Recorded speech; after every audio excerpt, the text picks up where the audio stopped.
Welcome back.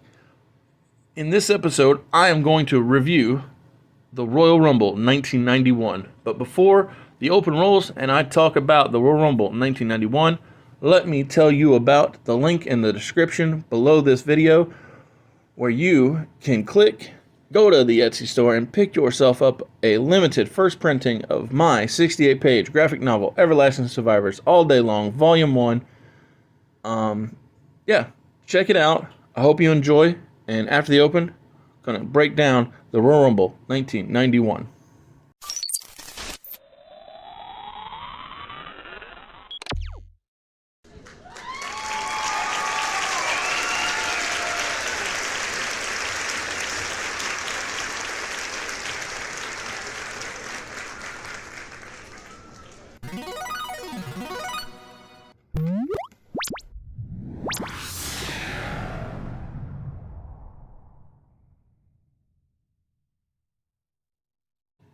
I forgot the show started with the national anthem. So many kids in this opening shot. WWF, truly a family event. Vince McMahon doing voice-over work was always so over the top. Oh my goodness, this is not the Royal Rumble I intended to watch. That's why I didn't remember the show opening with the national anthem. I was trying to watch the Royal Rumble of 1992, but for some reason, I thought Flair won 91 when he's not even in the company until later in 91. Roddy Piper and Gorilla Monsoon on the call for this pay-per-view. Hell yeah, such infectious energy from both. In our opening contest, the Rockers defeated the Orient Express with Mr. Fuji at their side in 19 minutes and 15 seconds. I love the Rockers attire for this, and damn, that entrance theme always hits. Orient Express, they attack Marty early, but he fights back and hits a sweet chin music, but Gorilla calls it a crescent kick. This match could really be happening in 2023 and still be great. That's how technically sound both teams are, and great executors of all the stuff. A funny thing is, I remember Marty getting an action figure with the tights that him and Shawn are wearing in this match. Shawn obviously doesn't, because he turns bad later on in the year, and by the Royal Rumble I intended to watch, he's already a solo act. Roddy Piper's commentary cracks me up. He clearly is pulling for the Rockers and isn't hiding it. The crowd is hot for everything that the Rockers do. It amazes me how big of a pop a sleeper hold can get here in 1991. I remember when Dolph Ziggler was trying to bring it back to prominence, because nowadays it just feels like it's dead or extinct, like it'll never be as big as it once was. Gorilla Monsoon says on commentary that they're at the Miami Arena in Miami, Florida, which I thought was very appreciated, because I was wondering, man, this crowd is loving everything that's going down. Where are we at? The Orient Express are so good at slowing the match down and being methodical with all of their actions. Not that this is a news flash, but Shawn Michaels is such a strong babyface that when he finally gets the hot tag to Marty, it is the definition of a hot tag. The crowd couldn't have been more into that. Both Rockers pinned both members of the Orient Express to win the match, because I don't know about the ref, but I know I lost track of who was legal. I give this match a 4 out of 5. It was very good. It was a great opener. It was a great way to get everybody excited. After the Rockers defeat the Orient Express, we go to the back to hear from Macho King Randy Savage. He's with Sean Mooney getting interviewed. It's weird because this is basically a backstage interview just to set up an out front interview, and so Randy throws it back out to the crowd where Mean Gene is ready to interview Sensational Queen Sherry, who calls out the Ultimate Warrior and basically tries to seduce him live to the crowd, trying to take off a coat he's wearing and touch his chest and all this stuff, only just to convince him to grant Macho King Randy Savage the number one contender position for his WWF Championship. Warrior says no. Sherry loses it. Savage is mad because Slaughter already agreed that if he defeats the Warrior tonight, Randy will be the number one contender in his eyes. One side note is the title itself is on a purple strap, which I thought was pretty strange.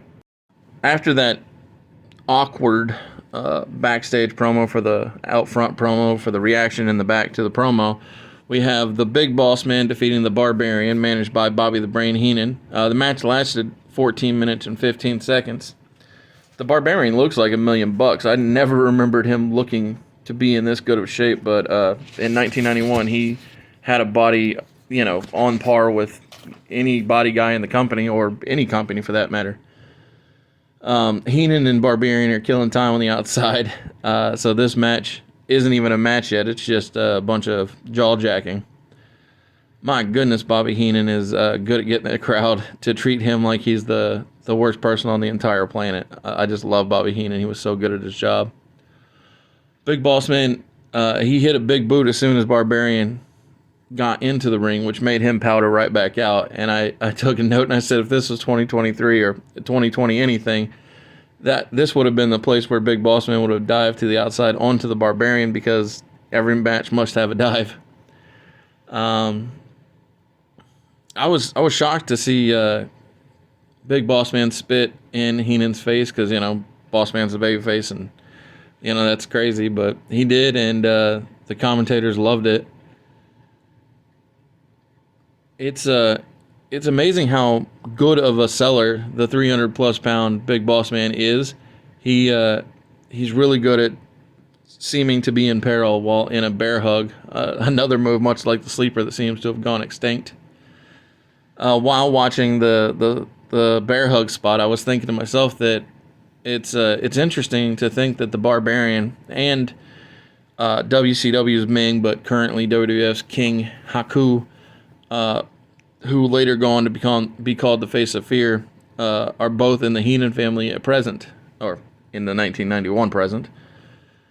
Babyface Gorilla Monsoon is suggesting that the babyface Big Boss Man cheat using a thumb to the eye or whatever it takes to get the job done, which I think is pretty funny. Although I know Gorilla was known for being a bad guy in his prime, or his active days. Speaking of things that seem to be extinct, I can't remember the last time I saw a referee attempt to count both guys when they're knocked out on the mat. I bet it's because everybody goes 1,000 miles an hour these days. But, Barbarian hit an amazing top rope clothesline that Big Boss Man was unable to kick out of. He was just barely able to get his foot on the bottom rope to break the pin. As the match continues, Boss Man hits his big finish, but Barbarian, also worn out, is unable to kick out, but gets his hand on the bottom rope to break the count. These two guys are giving it everything they got. I didn't expect this good of a hoss fight. Barbarian goes to the top rope once more, like he did with the clothesline, but this time Boss Man counters, gets a quick 1-2-3 when he reverses the momentum and turns it into a pin. I gave this one a 3 out of 5. It was a shockingly fine match for something I expected to be subpar. We're back with Sean Mooney. Now he's with Sergeant Slaughter and General Adnan. Sellout Slaughter has never done it for me. Sergeant Slaughter can be a bad guy and still be for America. He has done that plenty of times in his career. I mean, Marine drill instructors are sort of intended to be a-holes, so Slaughter should be able to be a heel without being a fan of Iraq or Saddam Hussein. They cut from Slaughter straight to the Ultimate Warrior, who's with Mean Gene, also in the back, but a different location. The most shocking part about the Ultimate Warrior's promo is I actually understood everything that he said. But when we go back to ringside, I can't understand what Howard Finkel is saying because Gorilla Monsoon and Roddy Piper are talking over top of him. But within a short period of time, it doesn't matter that I couldn't hear what Finkel said because I see that Sergeant Slaughter's making his way out to the ring, so it's now time for the WWF Championship match. Sergeant Slaughter defeats the Ultimate Warrior to become the WWF Champion. Piper and Gorilla laugh at a sign in the crowd that says, "Gomer is a traitor." That is basically only interesting due to how out of date that reference is now. I notate as the match begins, I was like, will this be quick like most of the Warriors matches? And then immediately I look it up and I said, nope, this is 12 minutes and 47 seconds. That is like a Broadway for the Ultimate Warrior. And for the uninformed, a Broadway is an hour-long match. So it's kind of weird to have the WWF Championship match so early in the show. But they do have a running storyline all throughout with Savage and Warrior, so maybe that's a contributing factor as to why that it took place in the middle of the card. Not sure. One thing that is for sure is Sergeant Slaughter is bumping big time in this match. Like every time that Warrior runs at him or touches him, getting close, he takes the bump. He's doing all the work in this match. Slaughter, he really feels like that he's out to prove that he deserves that title tonight. And like he's on the defense so much that even if I didn't know the outcome beforehand, I probably would have assumed just watching. I was like, man, he's giving so much that I think that he's coming away with the title. Remember how I gave Big Boss Man, the 300-plus pounder, credit for being able to sell really well? Well, the Warrior is the opposite. He couldn't care less to make anybody look like they're able to damage him, and it's rather frustrating. I remember being a fan of the Warrior as a kid, but only because of the energy and the color and the music. But now as an adult, I can see that he really lacked a lot of the ability that I appreciate now. Another match and another bear hug. Bear hugs must have been the dives of 1991. Every match must have a bear hug. And in this one, it seemingly never ends.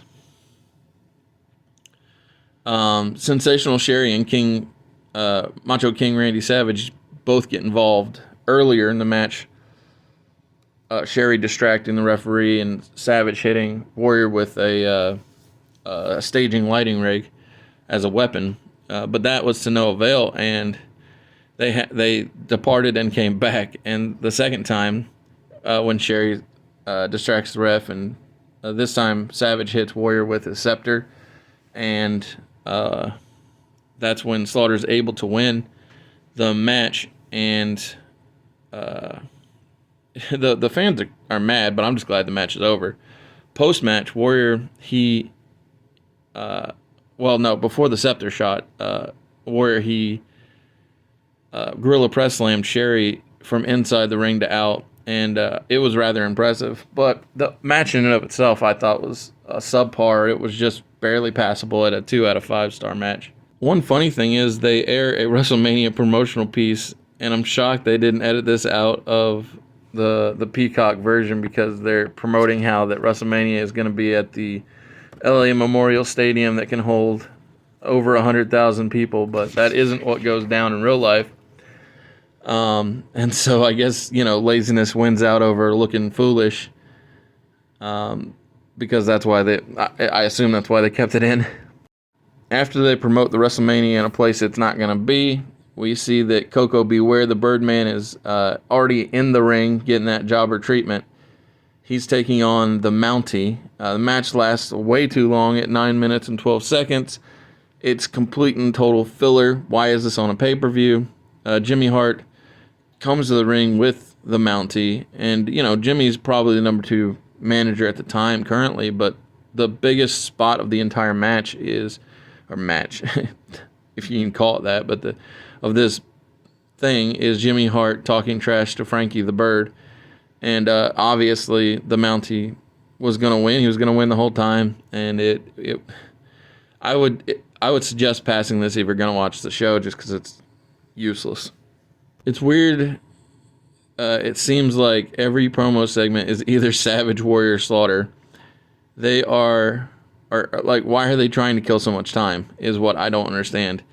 Did someone break the ring? Slaughter's second promo is superior to his first, but really, can't this stuff be done on TV? Because, I just don't understand. It feels like we're in the old TNA or current Ring of Honor era where everything is on pay-per-view. They're doing so many promos, both from fans and like I said, Slaughter, Warrior, Savage, all this, that when they finally do something that I love a lot, which is the the Solo looking down the lens, telling people how you're going to win the Rumble, that I wasn't even into it. And I started doing a DOA counter, a Dead or Alive, just because that's how much they're irritating with all these promos. And so by the end of the promo segments, they were tied 7 dead and 7 living. The dead wrestlers were Hawk, Animal, Mr. Perfect, Bobby the Brain Heenan, Earthquake, Texas Tornado, and Davey Boy, the British Bulldog Smith. The living wrestlers were Tugboat, Rick Martel, Brother Love, The Undertaker, Jake Roberts, Jimmy Hart, and Jim Duggan.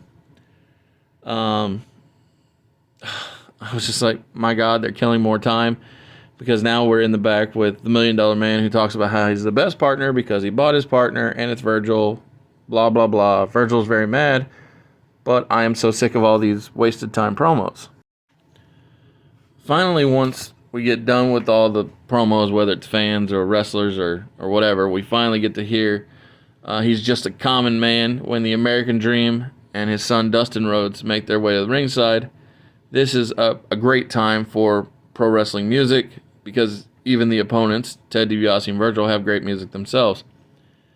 The $1 Million title is looking good as only it can. Dustin Rhodes is so young that it amazes me that my prior wrestling retro review, which was also from '91, it had the best match of the night had Dustin Rhodes in it when he took on Stunning Steve Austin for the World Television title, which is actually months after this, because this is January of '91 and that was October of '91. But yeah, it's clear to me while watching this match why Dustin Rhodes was known as the Natural, because everything it does is just so crisp and clean and just nice. They had a really fun double bionic elbow spot in the match. And, it's nice to see good things happening to good people when it comes to Dusty and Dustin. Dusty with a sleeper, the most loved move of 1991. Well, either that or the bear hug. I'm not sure. Maybe I should have counted those. It's beautiful seeing a match where everyone knows their role and they play it to perfection. I'm forever a fan of Dustin Rhodes. It doesn't matter if it's 1991 or anywhere between that and right now in 2023. DiBiase turns on Virgil, but he still gets the win even after he turns on his own partner. I mean, it makes it clear that the Rhodes are on their way out of the company, which, I already knew, but here's my biggest complaint all over again. Another promo. This time it's in the ring. Ted's a great talker, but it's too much. Can't we save anything for TV? Not counting the 1000th promo irritating me, I will give this match a 4 out of 5. It is great. I thoroughly recommend going back and checking it out. Bet you'd never guess. It's another promo. Only this time, it's one I love. It's a promo with no words, because Virgil, Mike Jones, Soul Train Jones, he interrupts DiBiase when he's in the ring cutting his promo, talking about how, Virgil ain't nothing and the Rhodes ain't nothing. He interrupts him. But he does all of his talking with facial expressions and with body language, and he lays out DiBiase and he walks out all serious and he's ready to go. And we go right back into another promo. This time, not Hollywood, but just Hulk Hogan is in the back with Mean Gene. Let me tell you something, Mean Gene. And he quotes himself some Superman. He's here to do it with truth, justice, and the American way. Hogan dedicates the Royal Rumble match to all the men and women fighting in Kuwait. And the fact is that when he says this, it feels to me like it's a Paul Heyman promo where it isn't a prediction, but rather this is a spoiler for the winner. Because now it's time for the main event, the Royal Rumble match itself. The first entrant is Bret the Hitman Hart. He's followed down, by the second entrant, Dino Bravo. What a very Canadian beginning to this match it will be. I was never really a big fan of Dino, but maybe it's because when I first saw him, he was feuding with Don the Rock Morocco, and I'm pro Don Morocco. And but I don't know. Maybe I just never really saw Dino as anything awfully special. Whereas Bret was always, in my eyes, a top tier talent. It wasn't until I read his book and I found out that he was basically cheating on his wife in every town he was in that I even started to look down on him in any kind of way, but that was his own fault for telling me. Out third, Greg the Hammer Valentine, yet another entrant I never saw the appeal of. Not nearly as down on the Hammer as I was Dino, but I just thought Greg was a good mid-carder at best. Dino is he's gone. He's eliminated. Out in the fourth position is Paul Roma. I really enjoyed his run with Power and Glory and the Young Stallions, him and Jim Powers, back when they were working babyface. My biggest gripe of Paul Roma is that he just didn't fit the Four Horsemen. He was not a promo guy like, Arn and Ole and Rick and the like. Out number 5 is the Texas Tornado, Kerry Von Erich. One of the most fun dudes from a great, although utterly sad family. One day I hope that Ross and Marshall can become huge stars so that the current era of fans can remember the Von Erichs as a success story more than the tragic stuff that they're known for these days. Number 6, the model Rick Martel. This guy rocks it so much. He's just the embodiment of his character. I'm shocked that when I think about the fact that he never held singles gold in the WWF, he was only ever tag champions with Tito Santana as Strikeforce. I really saw him doing better, even if it's just IC title, because like 5 or 6 years from now, he'll be WCW television champion, and it just blows me away that he didn't do more in the WWF. Out for number 7 is Tony Atlas in a stupid, pointless gimmick called Saba Simba.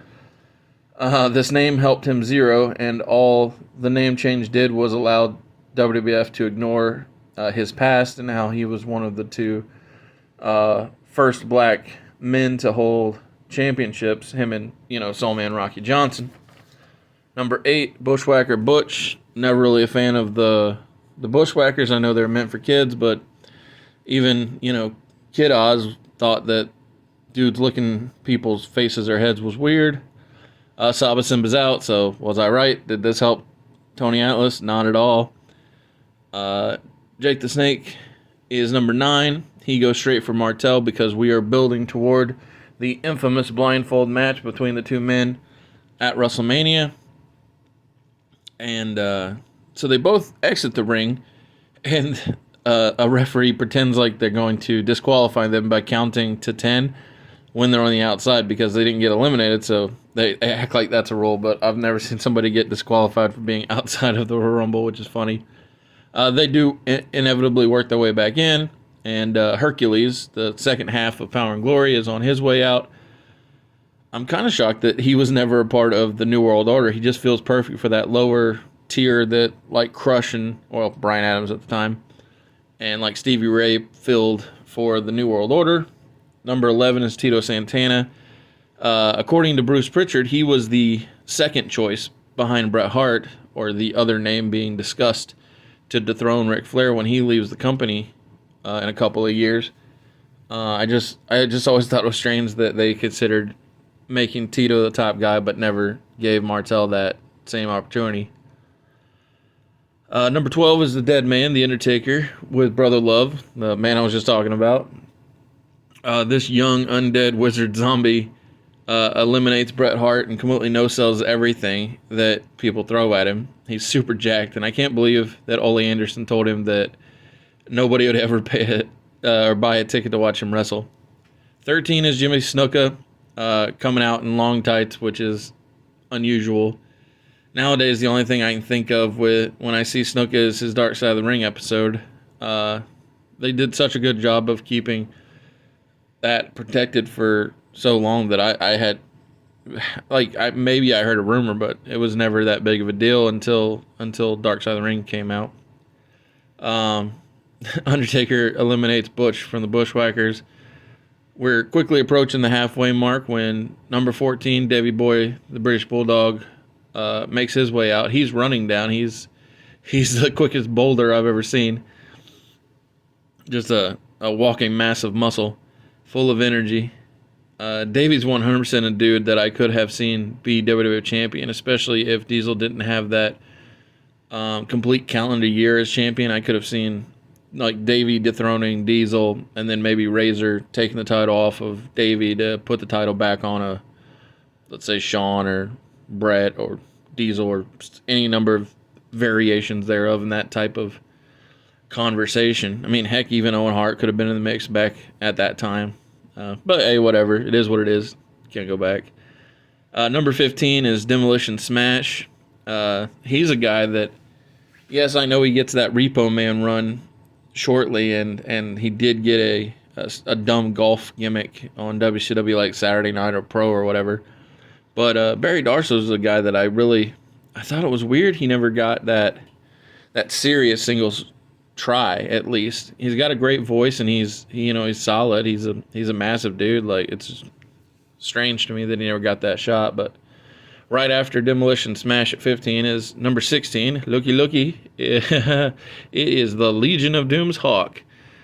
And if we can just hold these two in the ring, we might get some LOD and some demolition action when Animal and Crush make their way out. So fingers crossed for that. Number 17 is a weird one. Somebody I didn't think we'd be seeing here in the World Wrestling Federation in 1991, that being Shane Douglas. Like, anytime I think of Shane Douglas in the WWF, I only think of his dumb Dean Douglas gimmick where he was a professor. And then anytime I think of Shane Douglas, legit is the franchise of ECW or the young rookie teaming Ricky Steamboat in WCW. One thing about Shane in this match, though, his trunks remind me of my favorite of all time, Flying Brian. While I was looking away taking notes, I hear Gorilla say Tornado and Martel are out. I'm probably going to miss a lot of eliminations just taking notes, but number 18 is a complete no-show. I looked it up on the internet, and it says that it was meant to be Randy Savage, so I assume this is a continuation of that Ultimate Warrior Macho King rivalry that's been going on all night with the back and forth promos and Savage getting involved and Warrior, doing all this stuff. But 19 is Animal, so we might actually have a chance to have face-painted dudes versus face-painted dudes here in the match. Well, scratch that, because The Undertaker just dumped out Hawk. What a missed opportunity. And, of course, number 20, the next entrant, has to be Brian Crush Adams, the guy that I wanted to have team up with Barry Darsow, smash and take on Hawk and Animal. But that ain't going to happen, so Crush and Smash, they double-team Davey Boy. Brian Adams himself is another dude that if I had the book back when I was a youngin', I would have pushed him. I don't even get it. Like, he's not a great promo. He's not an excellent wrestler. He's just, it had to have been like his look or presentation or something. But there was just something about him where I was like, man, this guy's cool. I especially liked his heel run with Fuji as his manager. We're down to the final 10 entrants. 21 is Hacksaw Jim Duggan, another guy I couldn't really get behind. 22 is Earthquake, a dude that I swear, if they had never discovered Rodney Anawahi and gave him the Yokozuna gimmick, would have 100% been world champion, because he fits the bill of what Yokozuna was, which is, a massive dude who can go. Number 23 is one of the many guys that you can add to that list of how was this guy never a top champion, that being Mr. Perfect. 24 is the inevitable winner, Hulk Hogan. Like I said, he spoiled it in his own promo. 25 is King Haku, the man who would go on to become known as Ming. I've said it multiple times on the Wednesday Night Wrestling Remix. Ming was known to be one of the baddest men on the planet, and I really thought that he could have, or would have, could have, should have been pushed harder. But I actually have a contingency plan, since, you can't go back and re-push him. If his sons, Tamatanga, Tangaloa, and Hikuleu sign with WWE, I thought that you could rebrand them to Kava King for Tamatanga, Kama King, because that can acknowledge that he used to pretend to be Camacho, so Kama King, and then Leo King, and they would be the three kings, and they would all be paying homage back to how their Big Pops was the king of the ring with their namesake, three kings. And I could totally see them going up against the bloodline of Solo Sikoa, Jimmy and Jay type of thing, especially if Roman does go off to do Hollywood stuff. So that could make for some really fun action. And honestly, they just need to introduce 3-man tag belts, because you got the Bloodline, the Three Kings, you get the Brawling Brutes, you get the New Day, Imperium, the list goes on. So, anyway, that was a fun little side mission. But 26 is Jim Neidhart, like the only dude from the New Hart Foundation from the 90s I didn't think was capable of being world champion, but all the rest of them I would have strapped up. 27 is a pointless waste of a spot to Bushwhacker Luke.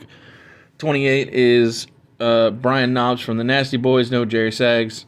29 is the Warlord, the guy I always thought would have dethroned the British Bulldog for the Intercontinental title after he defeated Bret Hart, because they had the never-ending feud of the immovable force, meaning the unstoppable object and all that jazz. And number 30 is, it's Uncle Fred. It's Fred Ottman working the tugboat gimmick. But like I said, spoiler, no spoiler, Hulk Hogan wins, because of course he does. Hogan wins, lol. And overall, it's not the worst Rumble ever. I gave it a just mediocre 3 out of 5. And overall, I give the whole show a mediocre middle ground, fine 3 out of 5. Just because this was not the biggest or best Royal Rumble ever. It was just okay. Well, thank you for listening to my review. Come back Monday for me, Brandon Josiah, giving the Batman quadrilogy It's All or Nothing. Next Wednesday will be the Wednesday Rewind, and this coming Friday will be the AEW Pop-In, where me and Josiah, he books Raw, I book SmackDown, and we tell everybody about the world that came from the Wednesday Night Wrestling Remix.